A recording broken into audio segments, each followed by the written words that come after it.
Si Yasop nga ba ang pinakamagaling na sniper sa One Piece?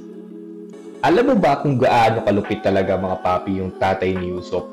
Si Yasop, sniper siya ng Red Dead Pirates at hindi lamang siya basta miyembro. Posibleng siya ang pinakamagaling na marksman sa buong One Piece universe. Sapat nga ba yung skills niya para tawagin talagang world greatest sniper?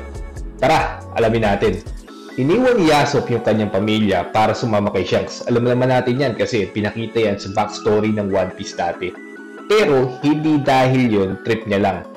Tinawag siya ng Red-Haired Pirates dahil hindi basta-basta yung talent niya.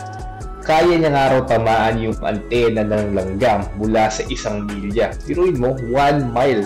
Kaya niyang tirahin yung antena ng isang langgam na ganyang kalaki. Pero ito yung tanong, gaano nga ba talaga siya kalupit kumpara sa ibang sniper ng One Piece? Si Bon Agur ng Blackbeard Pirates, kaya siguro niya, pero si Yasop? Di ko alam parang walang mintis.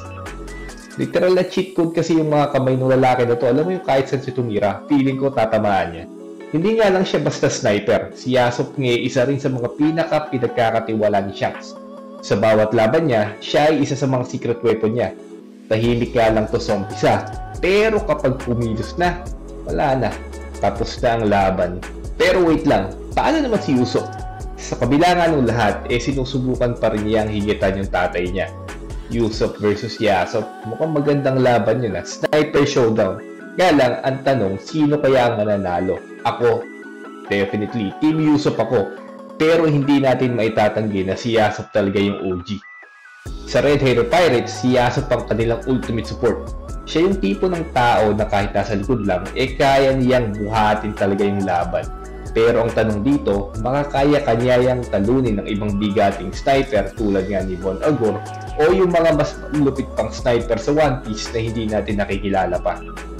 Pero teka, ang anak nga ba ni Yasop na si Usopp makakapagpabaksak ng titulo niya bilang pinakamahusay na sniper? O mananatili ba si Yasop bilang hari ng sniper sa buong mundo ng pirata? Malalaman natin ito kasi feeling ko malapit na matapos yung One Piece.